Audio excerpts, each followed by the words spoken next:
Amanecía sobre el mar de Galilea cuando las redes vacías regresaban a la orilla. Simón, hijo de Jonás, arrastraba su embarcación con el peso de una noche infructuosa sobre los hombros. Las manos callosas, curtidas por años de lucha contra las olas, temblaban ligeramente por el cansancio. No era la primera vez que volvía sin pesca, pero aquella mañana el vacío en las redes parecía reflejar algo más profundo en su interior. El mar había sido su vida entera, su sustento, su identidad. Era pescador porque su padre lo fue, y el padre de su padre antes que él. En aquellas aguas conocía cada corriente, cada piedra sumergida, cada secreto que las profundidades guardaban. Pero aquella mañana, algo diferente flotaba en el aire salado del lago. Un hombre caminaba por la orilla, rodeado de una multitud que crecía a cada paso. Su presencia emanaba una autoridad que Simón no podía explicar, una luz en los ojos que parecía penetrar más allá de la superficie de las cosas. Jesús de Nazaret se acercaba, y con él el murmullo de enseñanzas que ya comenzaban a sacudir los cimientos de Galilea. Las palabras del rabino no eran como las de los escribas y fariseos que Simón había escuchado en la sinagoga. Había poder en su voz, una certeza que resonaba en lo más profundo del alma humana. Cuando Jesús se detuvo junto a la barca de Simón, el mundo pareció contener la respiración. «Apártate un poco de la orilla», le pidió el maestro con una sonrisa que derretía toda resistencia. Simón obedeció sin cuestionar, remando unos metros hacia el centro del lago mientras Jesús usaba su embarcación como púlpito natural. Desde allí, el nazareno enseñaba a las multitudes que se agolpaban en la playa, sus palabras rebotando en las aguas tranquilas como piedras que crean ondas infinitas. Simón escuchaba a medias, cansado, distraído por el fracaso de la noche, hasta que las palabras de Jesús comenzaron a penetrar su corazón como rayos de sol atravesando las nubes. Cuando terminó de hablar, Jesús se volvió hacia Simón con una mirada que lo atravesó por completo.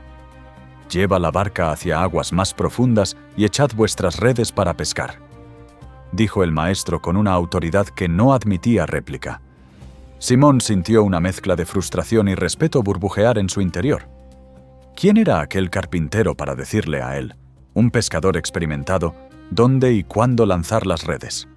Acababan de regresar de toda una noche de trabajo infructuoso. Los peces no estaban allí. Punto final.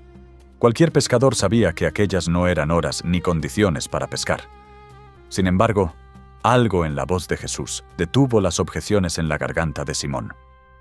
«Maestro, hemos estado trabajando toda la noche y no hemos pescado nada», respondió con honestidad, pero añadió unas palabras que cambiarían su destino para siempre. «Pero si tú lo dices, echaré las redes».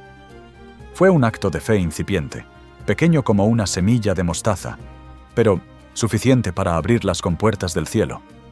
Simón remó hacia aguas profundas, su hermano Andrés a su lado, ambos compartiendo miradas de escepticismo mientras lanzaban las redes al agua cristalina. Lo que sucedió a continuación desafió toda lógica y experiencia acumulada en años de pesca.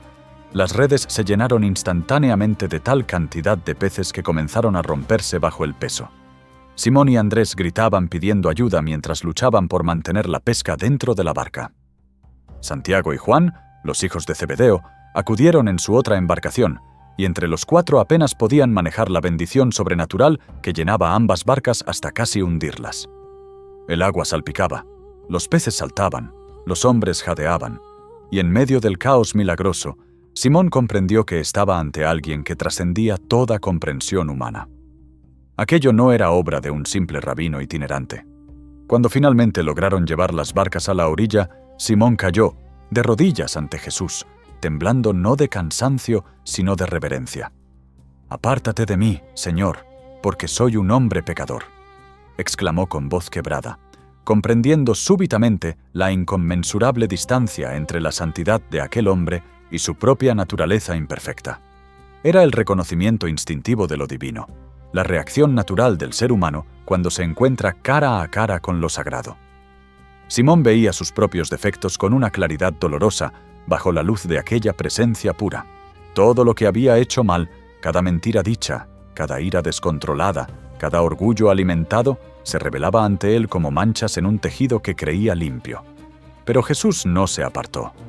En lugar de alejarse del pecador arrepentido, se acercó más. puso su mano sobre el hombro tembloroso de Simón y pronunció las palabras que definirían su nueva identidad. «No temas. Desde ahora serás pescador de hombres». En aquel momento, Simón comprendió que su vida nunca volvería a ser la misma. El llamado resonaba en lo más profundo de su ser como un tambor ancestral. No era simplemente una invitación a seguir a un maestro, sino una transformación completa de propósito y destino. Las redes que durante años habían capturado peces ahora se convertirían en instrumentos para alcanzar almas humanas. Cuando dejaron las barcas en la orilla, cargadas con la pesca más abundante de sus vidas, algo extraordinario sucedió. Simón, Andrés, Santiago y Juan lo abandonaron todo sin mirar atrás. Las redes, las barcas, el negocio familiar, la seguridad económica, todo quedó en la playa.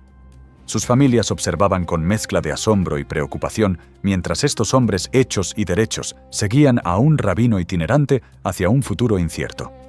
Pero en los ojos de Simón brillaba algo nuevo, una determinación mezclada con expectación que sus seres queridos nunca antes habían visto.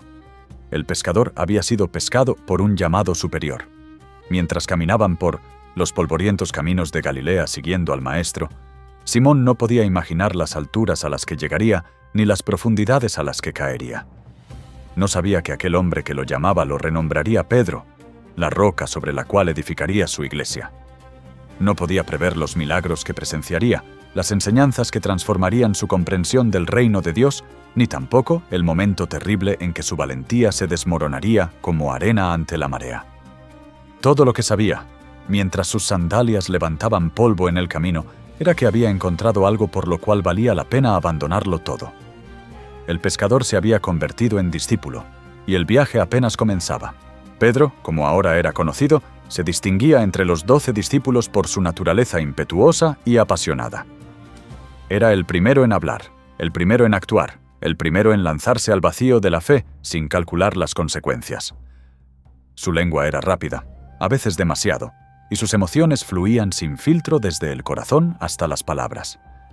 Mientras otros discípulos meditaban y reflexionaban, Pedro ya había dado 3 pasos adelante y pronunciado media docena de declaraciones. Esta cualidad lo hacía simultáneamente admirable e imprudente, un hombre de extremos que vivía la vida a todo volumen. Jesús veía en esta impetuosidad algo valioso, una pasión que, debidamente refinada, podría mover montañas. En el círculo íntimo de Jesús, Pedro ocupaba un lugar especial junto a Santiago y Juan. Estos 3 fueron testigos de momentos que los demás discípulos no presenciaron. Estuvieron en el monte de la Transfiguración, cuando el rostro de Jesús resplandeció como el sol y sus vestiduras se volvieron blancas como la luz. Allí, Pedro, en su entusiasmo característico, había propuesto construir 3 enramadas, una para Jesús, una para Moisés y una para Elías, sin comprender plenamente la magnitud de lo que estaba presenciando. Era típico de él querer hacer algo, actuar, contribuir, incluso cuando el silencio reverente hubiera sido más apropiado. Su impulso de participar activamente en todo evento significativo revelaba tanto su amor por el Maestro como su falta de comprensión de ciertos misterios espirituales. Hubo una noche en el mar de Galilea que reveló tanto la fe audaz de Pedro como sus limitaciones humanas. Los discípulos remaban contra el viento cuando vieron una figura caminando sobre las aguas turbulentas. El terror los paralizó hasta que reconocieron a Jesús. Y mientras los demás permanecían aferrados a la barca, Pedro gritó: «Señor, si eres tú, mándame ir a ti sobre las aguas». Era una petición absurda, imposible, completamente irracional. Ningún hombre cuerdo pediría algo así. Pero ahí residía la grandeza y la debilidad de Pedro. Su disposición a intentar lo imposible mezclada con una confianza en sí mismo que a veces sobrepasaba su fe verdadera. Cuando Jesús le dijo: «Ven», Pedro saltó de la barca sin pensarlo 2 veces. Sus pies tocaron la superficie del agua y por un momento glorioso y sobrenatural caminó sobre el mar embravecido. El viento azotaba su rostro, las olas se levantaban amenazantes a su alrededor, pero Pedro avanzaba hacia Jesús con los ojos fijos en el Maestro.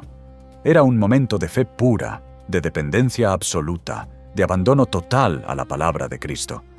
Por unos instantes, Pedro experimentó lo que significa vivir completamente en el ámbito de lo milagroso. donde las leyes naturales se someten a una autoridad superior.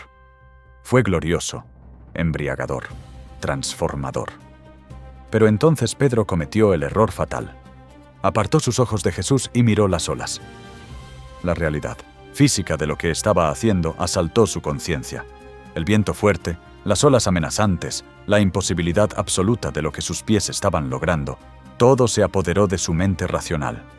El miedo reemplazó a la fe, y en cuanto dudó, comenzó a hundirse. «Señor, sálvame», gritó mientras el agua lo tragaba. Era el grito de un hombre que había osado creer lo imposible, pero que descubría la fragilidad de su propia fe. Y Jesús, inmediatamente, extendió su mano y lo asió, diciendo: «Hombre de poca fe, ¿por qué dudaste?».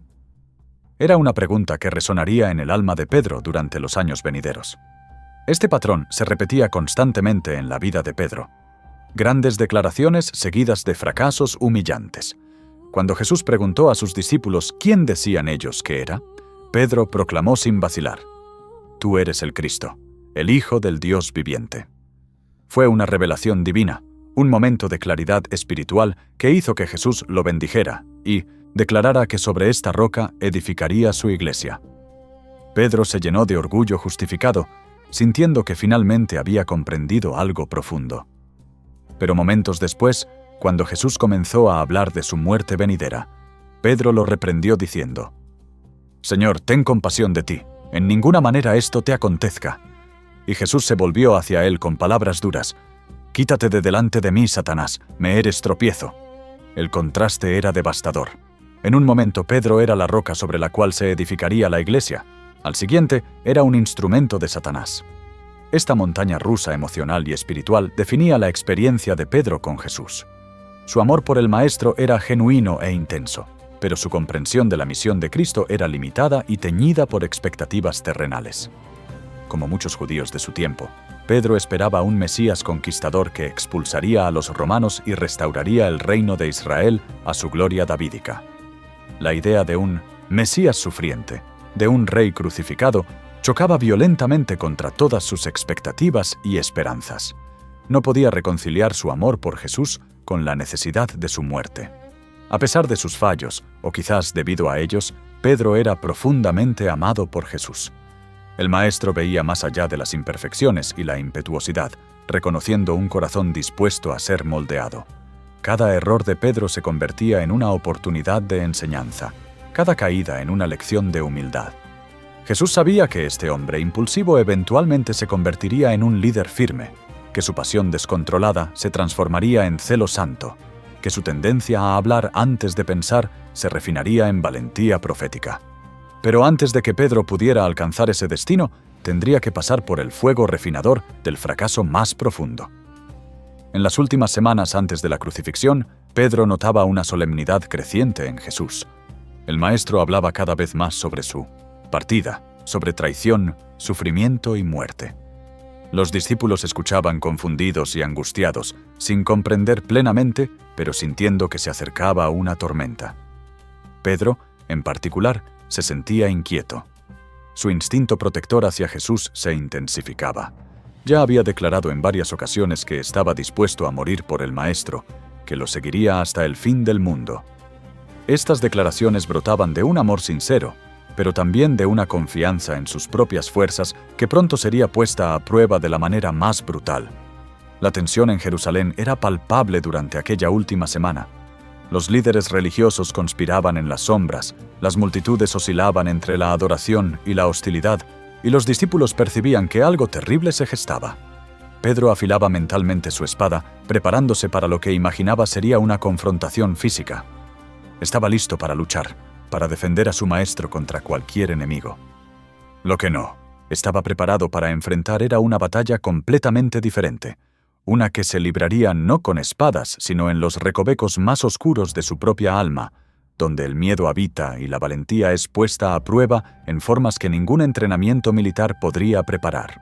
La sala del piso superior estaba bañada en la luz dorada de las lámparas de aceite cuando Pedro y los demás discípulos se reclinaron para la cena de Pascua. El aroma del cordero asado se mezclaba con el de las hierbas amargas, recordándoles la liberación de Egipto que celebraban cada año. Pero aquella noche era diferente. Una pesadez flotaba en el aire, un presentimiento que nadie podía articular, pero todos sentían. Jesús parecía distante, sumido en pensamientos que los discípulos no podían alcanzar. Sus ojos, normalmente llenos de calidez y paz, ahora reflejaban una tristeza profunda, como si cargara el peso del mundo sobre sus hombros. Pedro lo observaba inquieto, deseando poder aligerar aquella carga, pero sin saber cómo. Entonces Jesús hizo algo completamente inesperado. Se levantó de la mesa, se quitó su manto y tomó una toalla, ciñéndosela a la cintura. Luego vertió agua en una palangana y comenzó a lavar los pies de sus discípulos. El silencio en la habitación era absoluto, roto solo por el sonido del agua y el roce de la toalla. Los discípulos se miraban entre sí, incómodos, avergonzados. El maestro estaba realizando la tarea del esclavo más bajo. Era impensable, inaceptable. Cuando Jesús se arrodilló frente a Pedro, éste reaccionó con su característico impulso. ¿Tú me lavas los pies a mí?, protestó, retirando sus pies. La idea de que su maestro, el Mesías, se rebajara a tal servicio era intolerable para su orgullo y su sentido de lo apropiado. «Si no te lavo, no tienes parte conmigo», respondió Jesús con firmeza, mirando directamente a los ojos de Pedro. Esas palabras atravesaron las defensas del discípulo como una espada. La amenaza de separación de Jesús era más de lo que Pedro podía soportar. Inmediatamente, con su típica vehemencia, cambió de posición radical. «Señor, no solo mis pies, sino también las manos y la cabeza». Era tan característico de Pedro, todo o nada, sin término medio. Jesús sonrió con ternura ante esta reacción exagerada, explicando que quien está limpio solo necesita lavarse los pies. Pero Pedro apenas escuchaba las palabras, solo sabía que Jesús lo tocaba con amor, que no estaba siendo rechazado, que todavía tenía parte con el Maestro.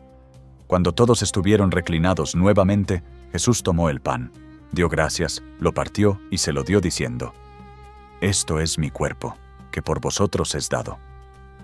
Pedro masticaba lentamente, sintiendo que aquellas palabras encerraban un significado que no alcanzaba a comprender plenamente.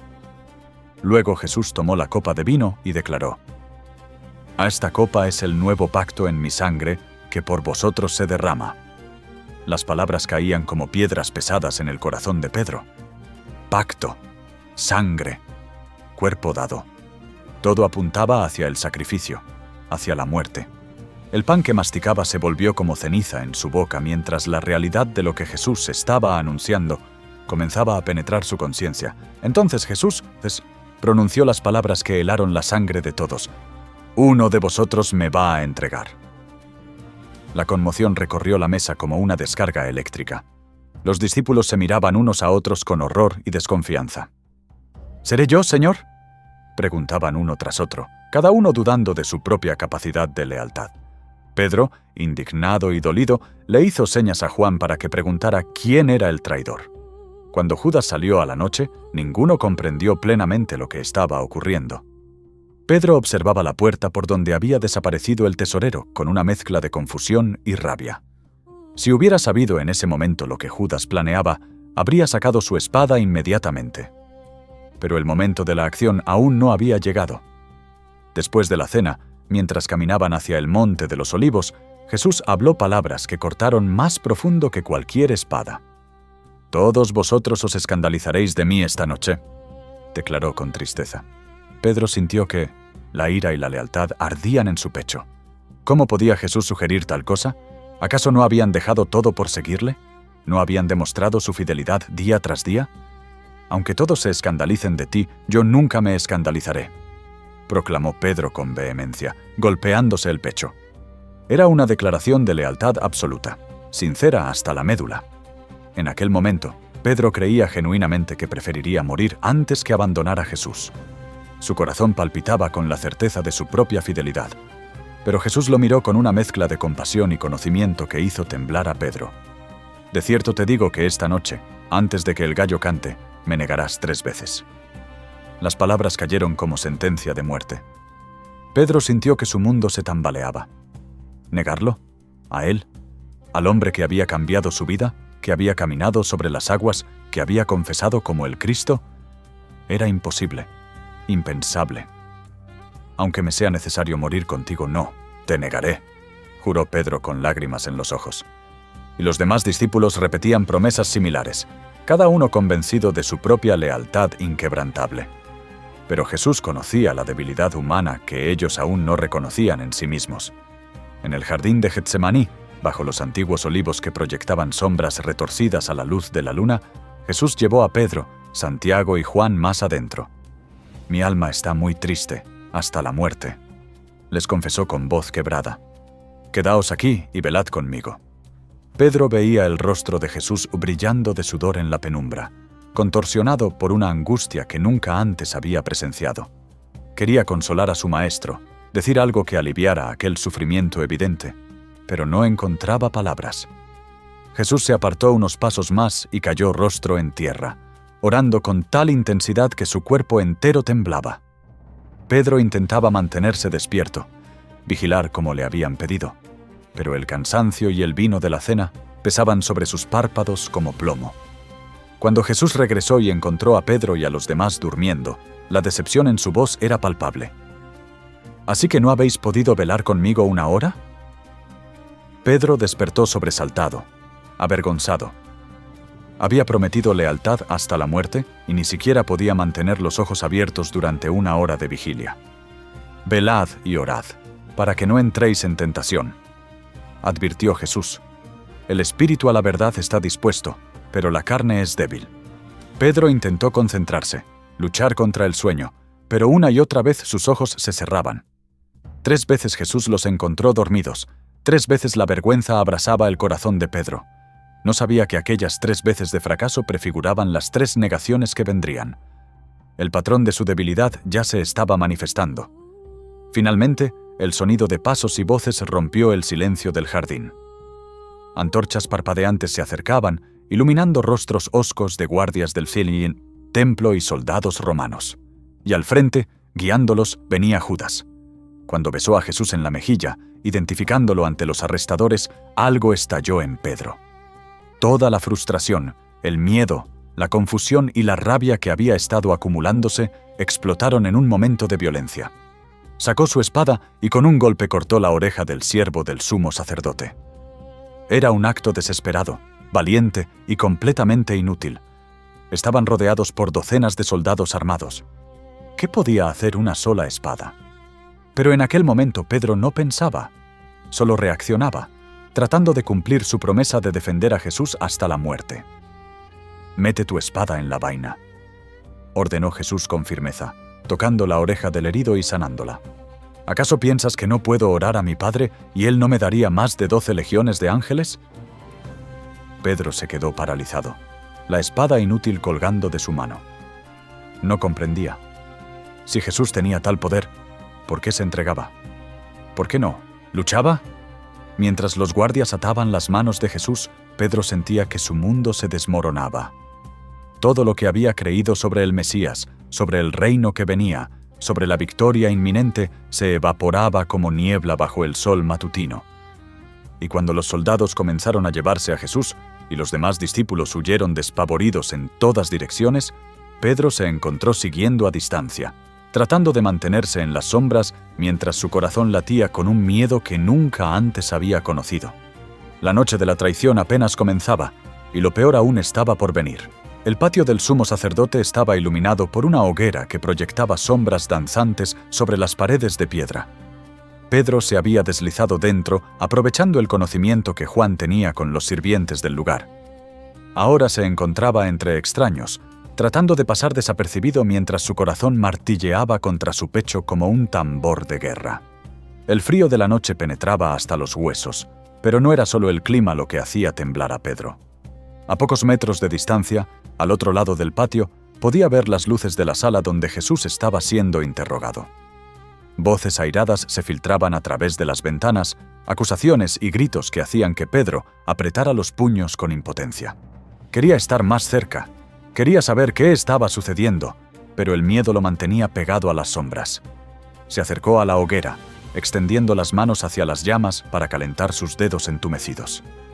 Alrededor del fuego, sirvientes y guardias conversaban en voz baja, especulando sobre el prisionero Galileo. Pedro mantenía la cabeza gacha, evitando el contacto visual, rezando para volverse invisible. Pero entonces sintió una mirada sobre él, insistente y penetrante. Una criada del sumo sacerdote lo observaba con curiosidad, entornando los ojos a la luz del fuego. Pedro sintió que el estómago se le caía a los pies. Había algo en la forma en que ella lo miraba, algo que le decía que su disfraz de anonimato estaba a punto de desmoronarse. La chica se acercó más, estudiando su rostro con creciente certeza. «También tú estabas con Jesús el Galileo», declaró ella, y su voz cortó el murmullo de conversaciones como un cuchillo. Todos los ojos se volvieron hacia Pedro. El silencio se extendió por el patio, pesado y amenazante. Pedro sintió que el mundo se estrechaba a su alrededor.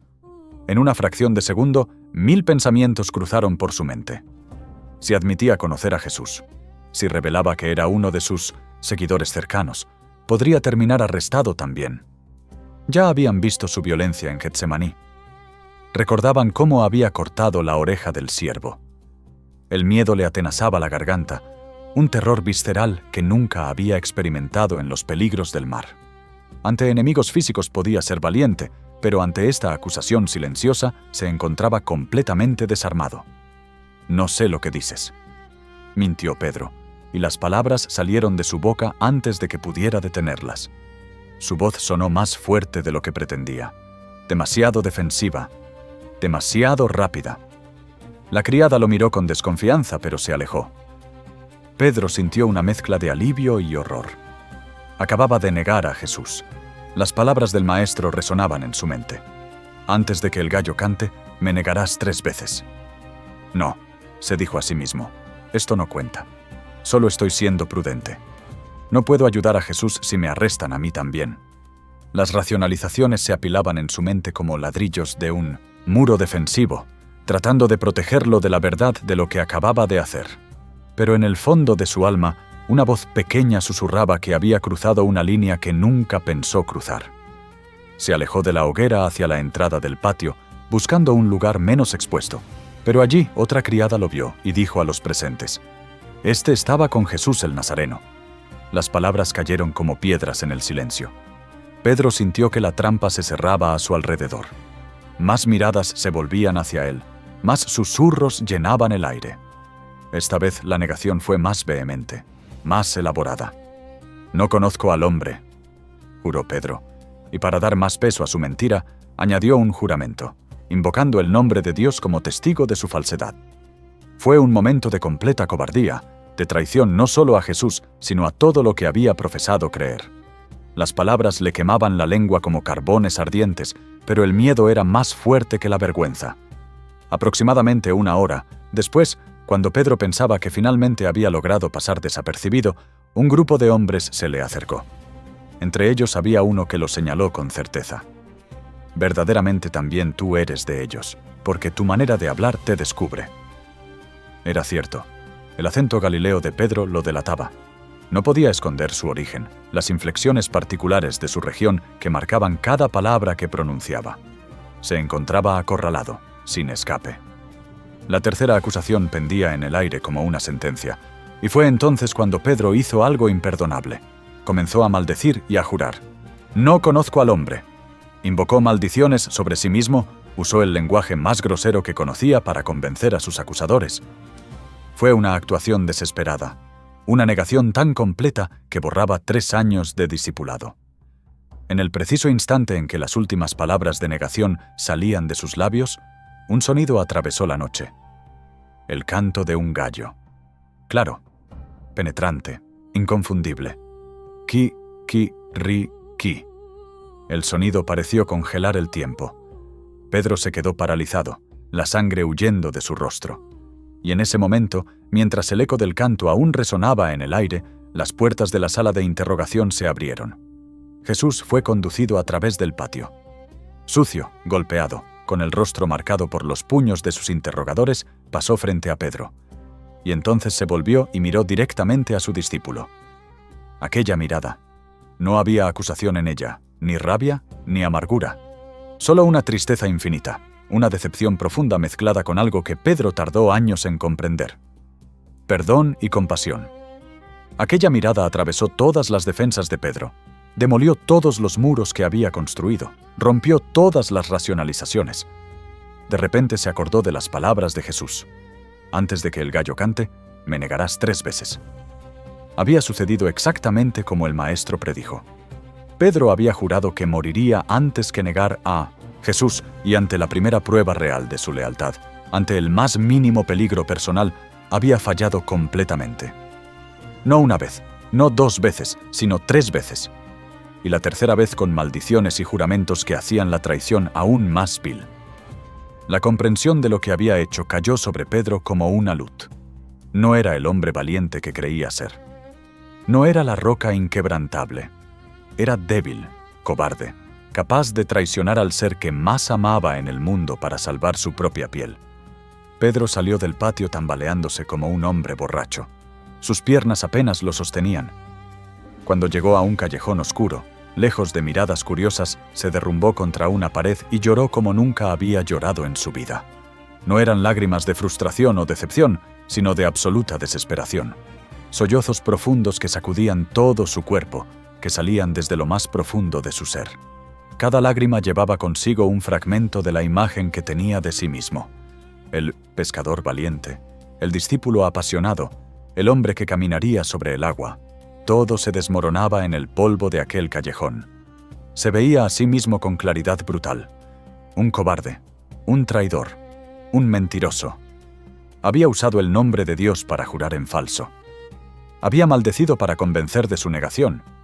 Había mirado a los ojos de Jesús sabiendo que el Maestro sabía exactamente lo que había hecho. ¿Cómo podría volver a mirarlo a los ojos? ¿Cómo podría llamarse discípulo después de esto?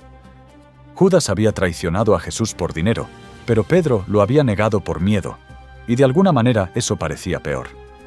Al menos Judas actuó por codicia, un motivo comprensible aunque repugnante. Pero Pedro había actuado por pura cobardía. Había valorado su propia seguridad por encima de su lealtad al hombre que lo había llamado de sus redes de pesca, que lo había hecho caminar sobre el agua, que lo había llamado roca. La ironía era dolorosa. Roca.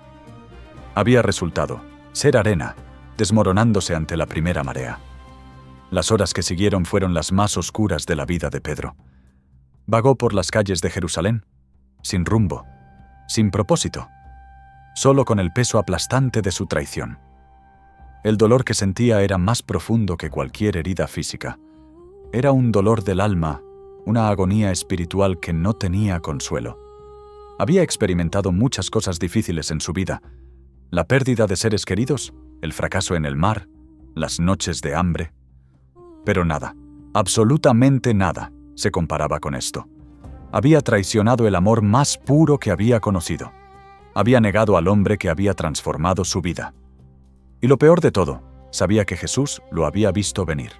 El Maestro le había advertido, le había dicho exactamente lo que sucedería. Y Pedro, en su arrogancia, había insistido en que él era diferente, que él nunca fallaría. La humillación era total, la vergüenza era absoluta, y el remordimiento amenazaba con tragárselo, entero. Mientras el amanecer pintaba el cielo de rosa y dorado sobre Jerusalén, Pedro se encontró frente a un abismo de desesperación. Había visto a Judas salir corriendo del huerto, había escuchado rumores de su terrible fin. ¿Debía él hacer lo mismo? ¿Era su traición tan imperdonable que no quedaba más opción que seguir el camino del tesorero caído? La tentación era real, la oscuridad era profunda. Pero algo en el centro de su ser, algún recuerdo de la mirada de Jesús, algún eco de las palabras del Maestro, lo detenía al borde de ese precipicio. No sabía si habría perdón para él, no sabía si podría volver a ganarse la confianza que había destrozado. Pero mientras el sol se elevaba sobre la ciudad donde Jesús enfrentaría su juicio final, Pedro tomó la decisión de no huir, de no terminar su vida, sino de permanecer, aunque fuera solo para presenciar desde lejos el final de la historia que había ayudado a destruir con su cobardía. Los días que siguieron a la crucifixión fueron los más oscuros que Pedro jamás había conocido.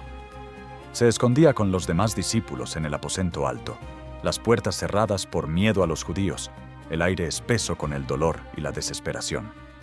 Cada uno procesaba la tragedia a su manera, pero Pedro cargaba un peso adicional que los demás no llevaban. Mientras los otros lamentaban la pérdida de su maestro, Pedro también cargaba la culpa de haberlo negado. No podía mirar a los ojos de los demás discípulos sin preguntarse si lo juzgaban, si lo despreciaban por su cobardía. Las noches eran interminables, llenas de pesadillas donde revivía una y otra vez aquella terrible noche en el patio. El canto del gallo, la mirada de Jesús. Despertaba empapado en sudor, las lágrimas secas en su rostro, el sabor amargo de la vergüenza en la boca. Pero entonces llegó la mañana del tercer día. María Magdalena irrumpió en el aposento con noticias imposibles. La tumba estaba vacía. Pedro y Juan corrieron hacia el sepulcro, sus corazones latiendo con una mezcla de esperanza y confusión. Pedro, a pesar de su tormento interior, fue el primero en entrar a la tumba vacía. Vio los lienzos en que había sido envuelto el cuerpo y el sudario que había estado sobre la cabeza de Jesús, no puesto con los lienzos, sino enrollado en un lugar aparte. Algo había sucedido aquí, algo que desafiaba toda explicación natural. Pero Pedro no se atrevía a esperanzarse. ¿Cómo podía un hombre que había negado a Jesús esperar participar en su resurrección? Se alejó de la tumba más confundido que nunca, sin saber qué pensar, qué creer, qué esperar. Aquella misma tarde, mientras Pedro y los demás aún procesaban las noticias conflictivas, Jesús se apareció en medio de ellos. Súbitamente estaba allí, en carne y hueso, mostrando las marcas de los clavos en sus manos y la herida de la lanza en su costado. «Paz a vosotros», dijo con aquella voz familiar que tanto habían extrañado. La habitación explotó en alegría mezclada con asombro. Los discípulos lloraban, reían, tocaban a Jesús para asegurarse de que no era un fantasma. Pero Pedro se mantuvo atrás, paralizado por la vergüenza. Mientras los demás se acercaban a Jesús con júbilo, él permanecía en las sombras, sintiéndose indigno de acercarse, indigno de celebrar. ¿Cómo podía alegrarse cuando había traicionado tan profundamente? ¿Cómo podía acercarse cuando había jurado y maldecido diciendo que no conocía a este hombre? En los días siguientes, Jesús apareció varias veces a los discípulos, enseñándoles, preparándolos para la misión que venía. Pero Pedro sentía una distancia entre él y el Maestro que no sabía cómo cruzar.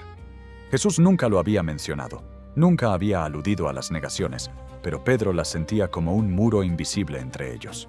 La culpa lo carcomía por dentro como un ácido lento pero constante. Decidió finalmente hacer lo único que sabía hacer: volver a pescar. «Voy a pescar», anunció a los demás. Y 6 de ellos fueron con él, quizás también necesitando el consuelo de lo familiar, de lo predecible, después de semanas de eventos que desafiaban toda comprensión. Subieron a la barca y remaron hacia el centro del mar de Galilea, donde todo había comenzado años atrás. Esa noche pescaron, pero no lograron atrapar nada. Era como un eco de aquella primera mañana cuando Jesús los llamó. Cuando el amanecer comenzó a iluminar el horizonte, vieron una figura en la playa. «Muchachos, ¿tenéis algo de comer?», les gritó la figura. «No», respondieron con frustración. «Echad la red a la derecha de la barca y hallaréis», instruyó el extraño. Por alguna razón que no podían explicar, obedecieron. La red se llenó instantáneamente con tal cantidad de peces que no podían levantarla. Y fue entonces cuando Juan lo comprendió. «¡Es el Señor!», exclamó. Pedro, en cuanto escuchó esas palabras, se ciñó la ropa y se lanzó al agua, nadando frenéticamente hacia la orilla. No podía esperar a que la barca llegara. Necesitaba llegar a Jesús. Necesitaba estar cerca de él, a pesar de su vergüenza, a pesar de su indignidad. Cuando llegaron a tierra, encontraron brasas con pescado sobre ellas y pan. Jesús les sirvió el desayuno, un acto de servicio que recordaba a Pedro el lavamiento de los pies en el aposento alto. Comieron en un silencio cargado de significado. Pedro apenas podía tragar, su garganta apretada por la emoción. Sabía que algo importante estaba por suceder. Podía sentirlo en el aire, en la forma en que Jesús lo miraba de vez en cuando. Y cuando terminaron de comer, Jesús se volvió hacia Pedro con una expresión que mezclaba seriedad y ternura. El momento de la verdad había llegado. No habría más evasión, más esconderse detrás del trabajo o de los demás discípulos. Era hora de enfrentar lo que había sucedido en aquel patio hacía semanas. «Simón, hijo de Jonás», dijo Jesús, usando el nombre original de Pedro, ¿Me amas más que estos? La pregunta cortó el aire como un cuchillo. Pedro sintió que su corazón se partía. ¿Más que estos? Una vez había afirmado exactamente eso, que aunque todos se escandalizaran, él nunca lo haría. Había proclamado un amor superior, una lealtad inquebrantable, y había fallado espectacularmente. Ahora, humillado y destrozado, ya no podía hacer tales afirmaciones grandiosas. «Sí, Señor, tú sabes que te amo», respondió simplemente.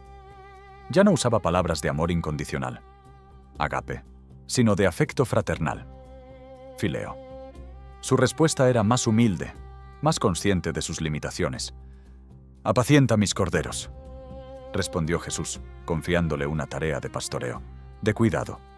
Una segunda vez Jesús preguntó: «Simón, hijo de Jonás, ¿me amas?». No añadió más que estos, pero la pregunta seguía doliendo. «Sí, Señor, tú sabes que te amo», repitió Pedro, su voz ligeramente quebrada. «Pastorea mis ovejas», respondió Jesús, añadiendo más responsabilidad. Y una tercera vez Jesús preguntó: «Simón, hijo de Jonás, ¿me amas?». Esta tercera vez fue demasiado para Pedro. 3 preguntas, 3 oportunidades de afirmar su amor, correspondiéndose exactamente con las 3 negaciones. Pedro se entristeció de que le dijese la tercera vez: «¿Me amas?». Las lágrimas corrían por su rostro mientras respondía: «Señor, tú lo sabes todo, tú sabes que te amo». Era una rendición completa, un abandono de toda pretensión. Ya no confiaba en su propio corazón, sino que apelaba al conocimiento omnisciente de Jesús. «Apacienta mis ovejas», dijo Jesús por tercera vez. Y en ese momento, Pedro comprendió lo que estaba sucediendo. Jesús no lo estaba castigando con estas preguntas, lo estaba restaurando. Cada pregunta era una oportunidad de deshacer una negación, cada afirmación de amor borraba una maldición, y más que eso, Jesús le estaba confiando su rebaño, su pueblo, su misión. El hombre que había negado al Maestro 3 veces estaba siendo comisionado para liderar la iglesia que vendría. Era un acto de gracia tan profundo, tan inmerecido, que Pedro apenas podía procesarlo. No había reproche en la voz de Jesús, no había condena en sus ojos, solo amor, restauración y comisión. El discípulo quebrantado estaba siendo rearmado. El cobarde estaba siendo transformado en líder. La roca que se había desmoronado estaba siendo reconstruida. Jesús entonces le dijo palabras que eran a la vez promesa y advertencia. de cierto te digo, cuando eras más joven te ceñías e ibas a donde querías, mas cuando ya seas viejo, extenderás tus manos, y te ceñirá otro, y te llevará a donde no quieras». Pedro comprendió. Jesús le estaba diciendo que finalmente tendría su oportunidad de morir por el Maestro. No en un momento de valentía impulsiva en Getsemaní, sino en una muerte que glorificaría a Dios. Algún día, cuando fuera viejo, tendría la oportunidad que había perdido aquella noche en el patio. Y entonces Jesús añadió las mismas palabras que había usado años atrás junto al mar: «Sígueme».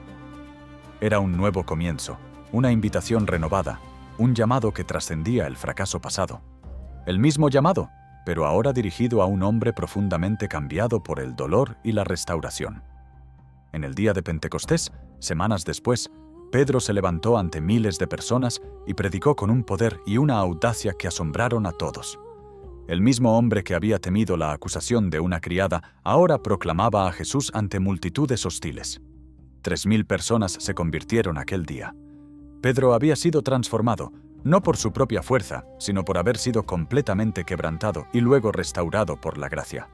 Aprendió que la valentía verdadera no viene de la confianza en uno mismo, sino de la dependencia total en Cristo. Sus fracasos no lo descalificaron, lo prepararon. La roca finalmente se estaba convirtiendo en lo que su nombre proclamaba, no por su propia firmeza, sino porque estaba cimentada en la gracia inquebrantable de Jesús. Y años más tarde, tal como Jesús profetizó, Pedro extendería sus manos y sería llevado a donde no quería ir, muriendo crucificado, según la tradición, cabeza abajo por sentirse indigno de morir como su maestro, finalmente cumpliendo su promesa de seguir a Jesús hasta la muerte, ya no por orgullo, sino por amor transformado en verdadera fidelidad.